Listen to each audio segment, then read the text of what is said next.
प्रश्न विचारणार आहे का मी चालू करायचं?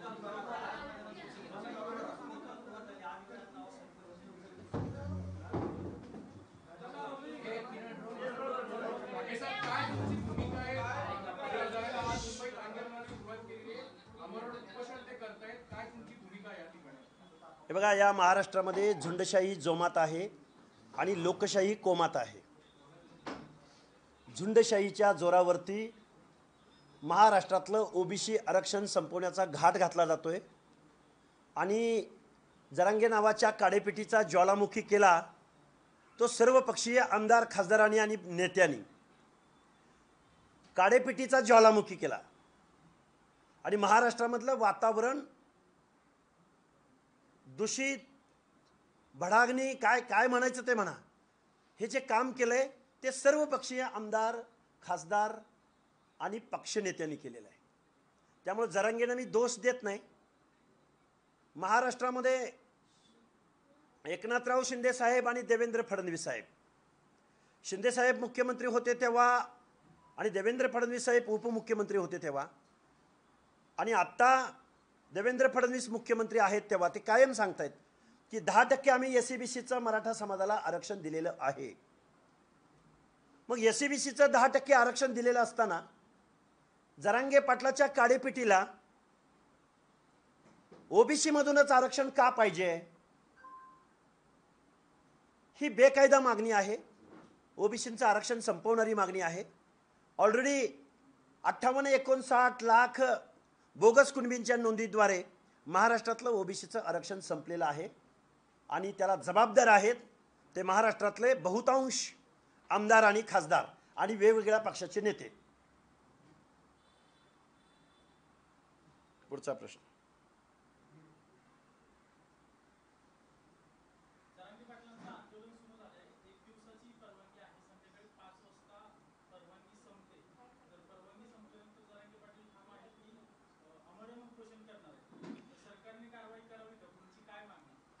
जरांगे हुकुमशाह आहेत का? हिटलर आहेत का जरांगे? तसं बनू पाहतायत का? ते न्यायालयाला मानायला तयार नाहीत. ते मुख्यमंत्री किंवा शासन प्रशासनाला मानायला तयार नाहीत. खरं तर जरांगेंचं मी तुम्हाला नेहमी म्हणतोय की हा आरक्षणाचा लढा नाहीये. हा मराठा बांधवांच्या शिक्षण नोकऱ्याची कळवळ जी दाखवली जाते मीडियाद्वारे, हे तसं नाहीये. जरांगेंनी मुंबईकडे निघतानाच स्क्रिप्ट फोडली हा राजकीय अजेंडा असल्याची.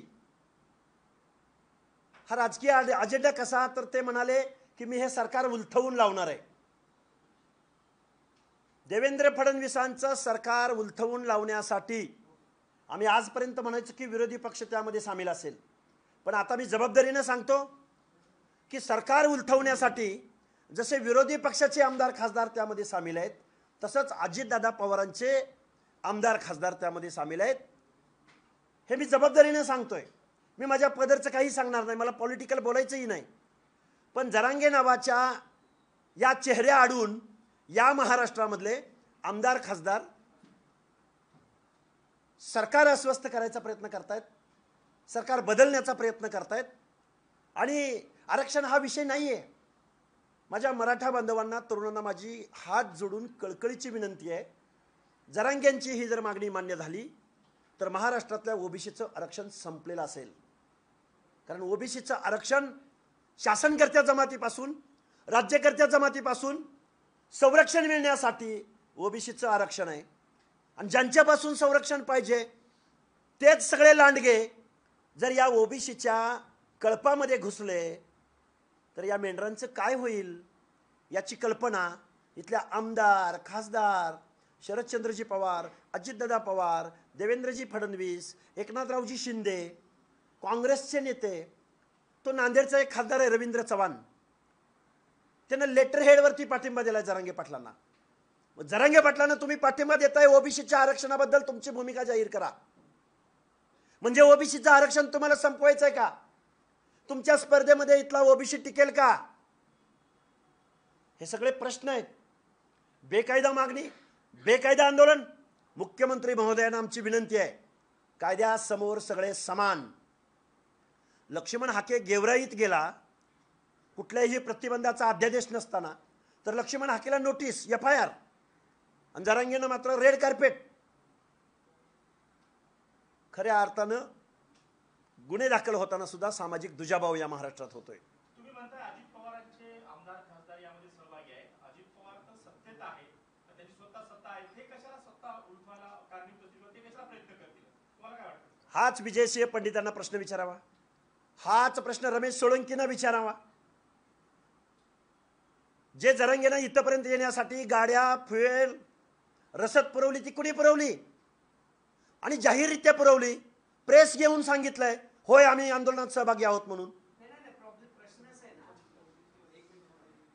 लाखोंच्या संख्येने मराठी जमले आणि राष्ट्रवादीने सपोर्ट केला म्हणून तुम्ही तुमच्या पोटात जळतंय का असं विचारलं. मी राष्ट्रवादीचं बोलतच नाही, मी बंडू जाधवचं पण नाव घेतोय ना, मी रवींद्र चव्हाणचं पण नाव घेतोय ना, मी बजरंग सोनवणेचं पण नाव घेतोय. रसद ओबीसीचं आरक्षण संपवणे हा एकमेव कार्यक्रम सर्वपक्षीय आमदार. मी नावं घेतोय ना, अजून कुणाची नावं घेऊ? सर्वपक्षीय अजित पवारांचे आमदार सहभागी आहेत. अरे जाहीररित्या तुमच्या वाहिन्यांद्वारे मुलाखतीत त्यांनी सांगितले ना. तुम्हाला फुटेज नसेल तर मी पाठवतो तुमच्याकडे. अरे ओबीसीचे तो त्यांना प्रश्न विचारा ना, मी कार्यकर्ता म्हणून तुमच्या समोर बसलो ना. केला पाहिजे मी पण तुमच्या या मागणीशी मी सहमत आहे ना. हा प्रश्न तुम्ही त्यांना विचारला पाहिजे ना.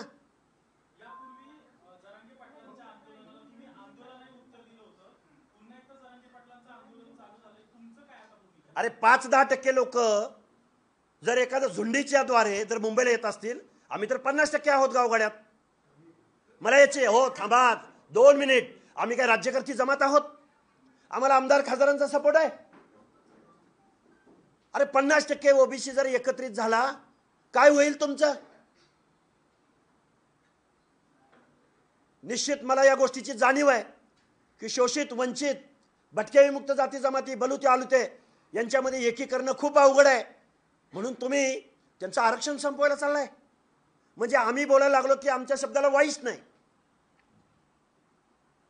आणि कोण झुंडीद्वारे तिथं येतंय, बेकायदा मागणी करतंय. या बेकायदा मागणी करणाऱ्या लोकांना माझं सांगणं आहे, मुख्यमंत्री महोदयांनी नेहमी सांगितलंय, एकनाथराव शिंदे साहेबांनी नेहमी सांगितलंय की आम्ही 10% एससीबीसीचं आरक्षण दिलंय. ओबीसीच्या कट ऑफ पेक्षा एससीबीसीचा कट ऑफ कमी असताना ओबीसी मधून आरक्षण का पाहिजे? म्हणजे ओबीसीचं आरक्षण संपवणे हा एककलमी आणि एकमेव कार्यक्रम आहे.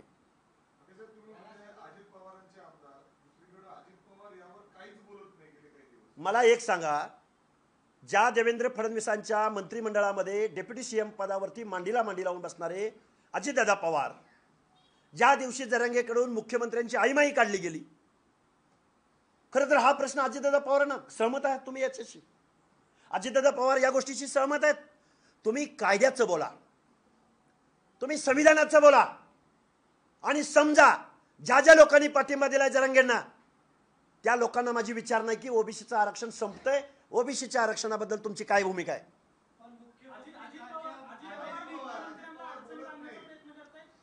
त्या जर त्यांच्या आमदारांना जर ते प्रश्न विचारत नसतील, सोळंकी आणि पंडितांना जर हे प्रश्न विचारत नसतील, तर साहजिकच अर्थ निघतो ना. त्याला काही ज्योतिष आणायची गरज आहे का? प्रश्नच नाही ना. मी मगापासून तेच सांगतोय की सत्ताधारी आमदारांचा सुद्धा पाठिंबा जरांगेंना आहे.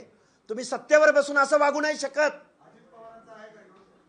अरे त्यांचे आमदार जर उघड पाठिंबा देत, त्यांचा आहे का? म्हणजे मग त्यांनी अडवायला पाहिजे ना त्यांना. अजितदादा पवारांनी नाही अडवत असं माझं म्हणणं आहे ना. काय करतात म्हणजे पाठिंबा देत आहेत.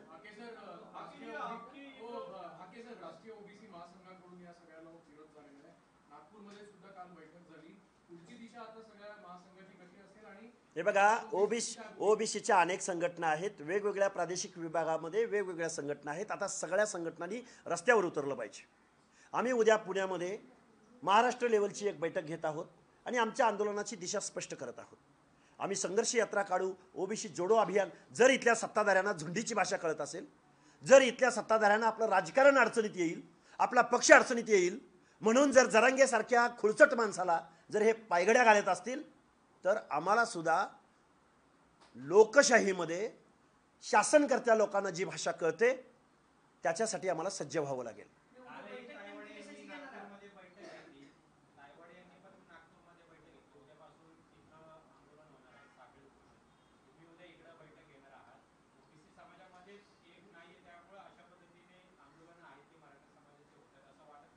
अहो ओबीसी शोषित आहे, वंचित आहे, 200-300 जाती आहेत, भटक्या विमुक्त जाती अबकड आहेत, परत SBC आहेत, परत बलुते आलुते आहेत. अरे हे जर संघटित असते ह्यांचं फावलं असतं काय? 50% लोक जर एकत्रित असते तर यांची डेअरिंग होती का? आम्ही जर 50% एकत्र आलो, कसे तुमचे आमदार आणि कसे मुख्यमंत्री, कसे अर्थमंत्री, कसे महसूल मंत्री कसे तुमचे होतात ते आम्ही बघितलं असतं ना. हे तर दुर्दैव आहे ना. येतील ना, येतील. हो, त्यांनाही माझं सांगणं आहे, ओबीसी मंत्र्यांनी मुख्यमंत्र्यांकडे जावं, शिष्टमंडळ घेऊन जावं, नसता तुम्हाला ओबीसी माफ करणार नाहीत.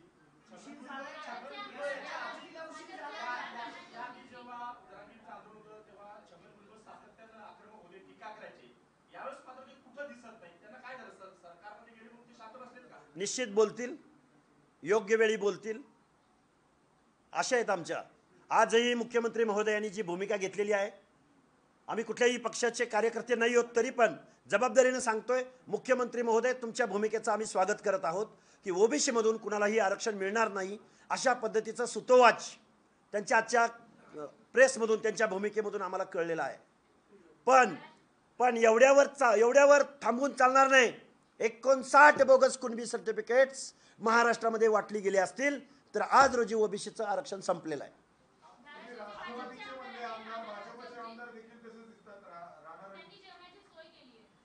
कुणी जेवणाची? हे बघा, आंदोलनाला सपोर्ट करावा तो त्यांचा अधिकार आहे.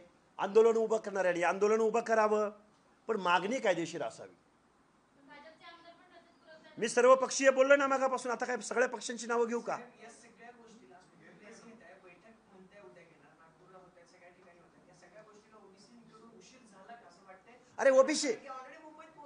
अरे ओबीसी डोंगराला आहेत, ओबीसी गावगाड्यामध्ये घरातून बाहेर पडाय मुश्किल आहे. ओबीसीचा वॉइस, अरे तुम्ही पत्रकार बांधव आहात, ओबीसी एवढा जागृत असता तर हे डेअरिंग कुणी केलं असतं?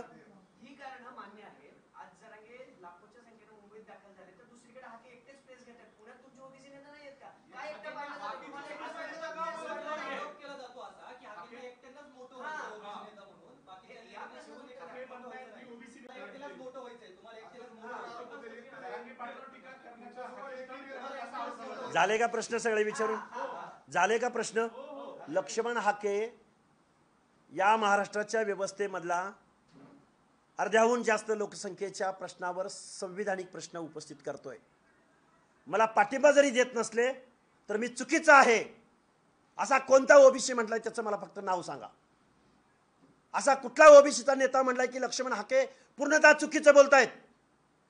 कुठला आमदार, कुठला खासदार किंवा कुठले मुख्यमंत्री अथवा कुठले उपमुख्यमंत्री असं बोललेत की लक्ष्मण हाके चुकीचं बोलतायत? आम्ही सवाल विचारलाय की मराठा समाजाचं इन्क्लुजन जर ओबीसी मध्ये झालं तर ओबीसीचं काय होणार?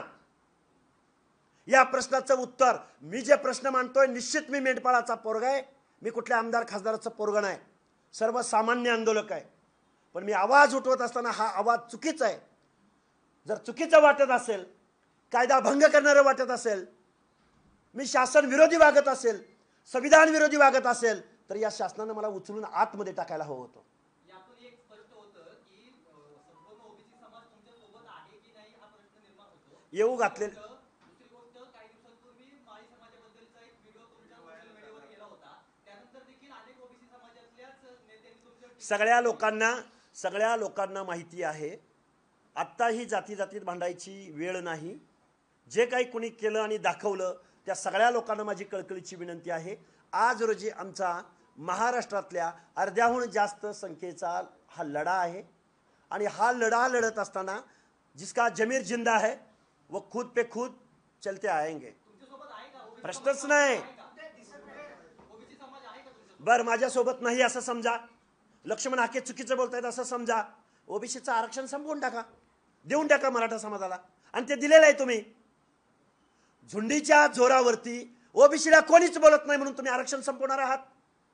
50-50 हजार माणसं मुंबईकडे गेली म्हणून तुम्ही गावातल्या, मी कायम नावं घेतोय, कुंभाराचं काय, सुताराचं काय, लोहाराचं काय, परटाचं काय, नाभिकाचं काय, मेंढपाळाचं काय, बंजाराचं काय, ती माणसं बोलत नाहीत.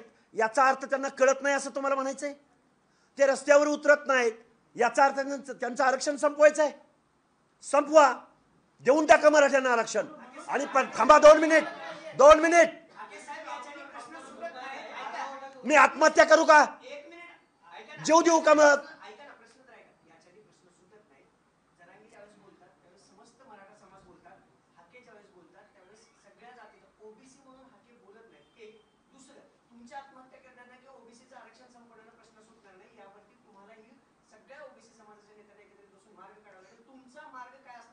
आम्ही ओबीसी बांधव सगळे एक येत आहोत आणि आम्ही ओबीसी हाच विषय घेतलेला आहे. तुम्ही जो माझ्यावरती आरोप केला की मी ओबीसी मधूनच बोलतो आहे, 1 मिनिट सांगतो ना, कुणी केलाय त्यांचं नाव सांगा ना. विरोध कोण बोलले असं? कुठं माहित आहे? म्हणजे चॅनलवरती पण मराठा समाज असं काही झालं का? तुम्हीच बोला ना आता.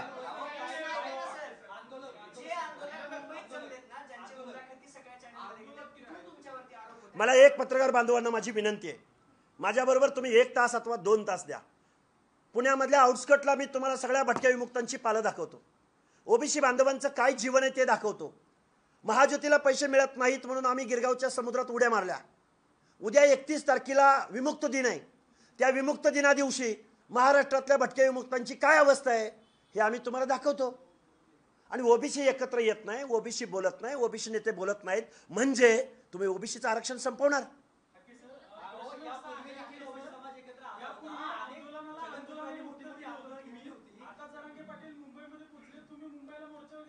आम्ही महाराष्ट्रामध्ये ओबीसी जोडो अभियान, ओबीसी संघर्ष यात्रा, ओबीसी आरक्षण बचाव यात्रा या टायटल खाली आम्ही महाराष्ट्रामध्ये आंदोलन करणार आहोत हे मी सांगत आलोय. पण आम्ही एक जण कोणतरी गेलाय आणि आपण तिथं जायचं अशी भूमिका कधी घेतली का? आम्ही आता तरी घेतलेली नाही. आम्ही आंदोलन करणार आहोत ना. अरे 2 दिवस थांबा ना, मी वेळोवेळी बोलतोय.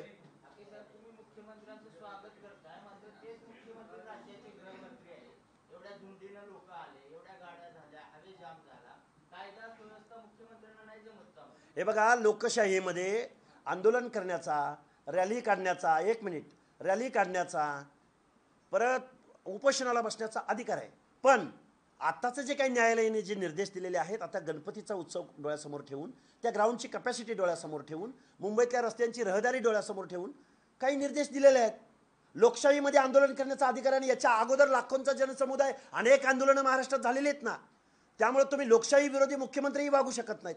पण या गोष्टीची कल्पना आहे, बीड ज्या पद्धतीनं पेटलं, बीडमध्ये जी विस्फोटक परिस्थिती निर्माण झाली, ती परिस्थिती मात्र मुंबईमध्ये होऊ शकते. हे मी जबाबदारीने तुम्हाला सांगतो. यापूर्वी छगन भुजबळ मोठ्या प्रमाणामध्ये बोलत होते आंदोलनाच्या वेळी. यंदा छगन भुजबळ बोलत नाहीये. तुम्हाला अडवलं जातं, अटक केली जाते, तुम्हाला पोलीस ताब्यात घेऊन जातात आणि इकडे एवढ्या झुंडीनं लोक आले. त्या आझाद मैदानावर 5000ची क्षमता सांगितली आहे, आता जवळपास 50,000 लोक आले, जाम झाले सगळं. त्यांच्यावर का कारवाई करत नाही सर? हे बघा, हा सामाजिक दुजाभाव आहे. गृह विभागाकडून असेल, पोलीस प्रशासनाकडून असून, सत्ताधाऱ्यांकडून असेल. आम्हाला हॅबिच्युअल अफेंडर्स ॲक्ट आत्ता पण लागू होतो ना. गावात एखादा गुन्हा घडला की पहिल्यांदा विमुक्त जातींनाच अटक केलं जातं, उचलून आणलं जातं, मारहाण केली जाते. त्यामध्ये पारधी आहे, त्यामध्ये कडक लक्ष्मीवाला आहे, त्यामध्ये नाथपंथी डवरी गोसावी आहे, त्यामध्ये बेरड रामोशी आहे. आम्हालाच उचललं जातं ना पहिल्यांदा गावात. 1871चा हॅबिच्युअल अफेंडर्स ॲक्ट आहे आणि तो कायदा आजही गृह विभागाला आहे. लक्ष्मण हाके चालला की लक्ष्मण हाकेला निश्चित अटक FIR दाखल होऊ शकतो. पण जरांगे चालला की रेड कार्पेट घातलं जातं. कारण ते शासन करते आहेत, कारण ते राज्य करते आहेत, कारण त्यांना पाठिंबा देणारे आमदार खासदार आहेत, त्यांना सपोर्ट करणारे, गाड्या पुरवणारे कारखानदार आहेत, वतनदार आहेत. त्यांनी केलेल्या मागणीला अरे एकही माईचा लाल या महाराष्ट्रामध्ये पैदा झाला नाही की तो चुकीचं बोलतोय म्हणणारा.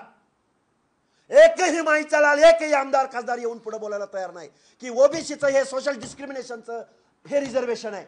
हे रिझर्वेशन गरिबी हटावसाठी नाही, त्यासाठी एससीबीसी दिलंय. तरी सुद्धा इथला शासनकर्ता वर्ग जरांगेला रेड कार्पेट घालतोय. जरांगे नावाची एक छोटी काडी होती, काडी, तिचं ज्वालामुखीत रूपांतर करायला उद्धवराव ठाकरे, शरद पवार, वेगवेगळे मंत्रिमंडळातले सदस्य, आमदार, खासदार जबाबदार आहेत. आणि ओबीसीचं आरक्षण संपवणं हा एक कलमी कार्यक्रम या महाराष्ट्रातल्या मराठा आमदार, खासदार आणि सर्व पक्ष प्रमुखांचा आहे. त्यांना जर हेड काउंटची भाषा कळत असेल, मतांची भाषा कळत असेल, तर इथून पुढच्या कालावधीमध्ये ओबीसी ते जसे एकवटले तसेच एक ओबीसी एकवटतील, ओबीसी म्हणून एकवटतील. छगन भुजबळ आता बोलताना पाहायला मिळत नाही. मागच्या काळामध्ये खूप वेळा छगन भुजबळ जे भूमिका मांडत होते, आता मंत्रिपद मिळाल्यानंतर त्यांची कुठेतरी अडचण होते वाटते का? मंत्रिमंडळामध्ये निश्चित भुजबळ साहेब हा प्रश्न विचारतील. आजही आम्ही त्यांच्यावर बिलीव्ह करत आहोत. त्यांनी विचारला पाहिजे असं तुम्ही जसं म्हणताय तसंच आम्हीही म्हणत आहोत. त्यामुळे मुख्यमंत्री महोदयांच्या जवळ बसणारे, कॅबिनेटमध्ये बसणारे मुख्यमंत्री महोदय, ओबीसी मंत्र्यांनी आपलं एक शिष्टमंडळ बनवावं आणि मुख्यमंत्र्यांना हा प्रश्न विचारावा. छोट्या आंदोलनावर आधी भुजबळांची प्रतिक्रिया यायच्या, भुजबळ बोलायचे, जरा की एवढे मोठं घेऊन सगळं आता आझाद मैदानात पोहोचले तरी देखील भूमिका मांडत नाही समाजाची. हा प्रश्न त्यांनाही विचारावा आणि ते बोलतील असा आमचा आज रोजी विश्वास आहे. आमच्यासाठी ओबीसी नेते तुम्ही आहात. आता भुजबळ पण काय पोहोचणार नाही. आता प्रश्न असा आहे ना, आमच्यासाठी ओबीसी नेते तुम्ही आहात. तुम्हीच ठरवा मी काय आहे ते. मगाशी तुम्ही सांगितलं की लक्ष्मण हाके हा एकटेच बोलतायत, स्टंट करतायत, जरांगेंना विरोध करतायत. तुम्हीच प्रश्न उपस्थित केले आणि आता तुम्हीच म्हणताय ओबीसी नेते तुम्ही आहात. तुम्ही एकदा ठरवा मला काय, मी आंदोलक आहे का नेता आहे ते ठरवा आणि मग प्रश्न विचारा. आता काय पर्याय आहे? जरांगेंचं उपोषण सुरू झालं. आता सगळ्यांना एकत्रित करण्यासाठी भुजबळ काय काय करणार? उद्या आमची मीटिंग होत आहे. त्या मीटिंगमध्ये आम्ही ठरवू. महाराष्ट्रातल्या वेगवेगळ्या ओबीसी संघटनांना आणि सर्व जातीच्या वेगवेगळ्या संघटनांना एकत्रित करण्याचा प्रयत्न करू. आम्ही तर आमच्या श्वासाचं म्हणजे जीवात जीव असेपर्यंत आम्ही लढणार आहोत. आता मग ज्यांना आरक्षण टिकावं असं वाटतंय ते सगळे एकत्रित येतील आणि जर एकत्रित नाही आले तर ओबीसीचं आरक्षण संपलेलं असेल एवढं जबाबदारीनं सांगेन. धन्यवाद.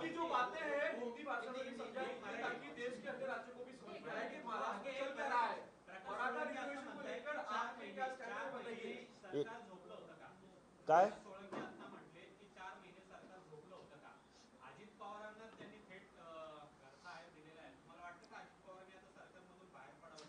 सोळंकीने हे बघा, सोळंकींचं हे वाक्य जर खरं असलं, सोळंकींनी पहिल्यांदा आमदारकीचा राजीनामा द्यावा त्या माजलगाव मतदारसंघातून. त्या विजय पंडितांनी पहिल्यांदा आपल्या आमदारकीचा राजीनामा द्यावा. बजरंग सोनवणे वळवाच्या पावसात खासदार झालेला माणूस, त्यानं पहिल्यांदा आपल्या खासदारकीचा राजीनामा द्यावा आणि जरांगेच्या आंदोलनात या प्रश्नावर उतरावं. द्यावा ना राजीनामा. आणि तुम्हाला अजितदादा ऐकत नसतील, पक्षाचा राजीनामा द्या पुन्हा.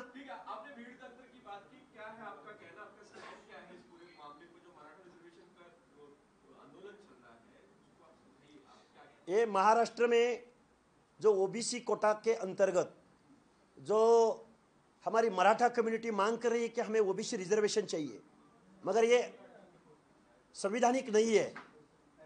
आज तक सुप्रीम कोर्ट, हाई कोर्ट, स्टेट बैकवर्ड कमीशन, राष्ट्रीय मागासवर्ग आयोग, नेशनल बैकवर्ड कमीशन, इन सब लोगों ने मराठा कम्युनिटी का सोशल बैकवर्डनेस नकारा है.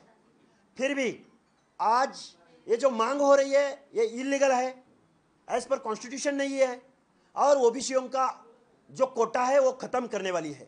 क्योंकि शासनकर्ता वर्ग, डोमिनेटिंग कास्ट जिसको कहते हैं वो मराठा कम्युनिटी है.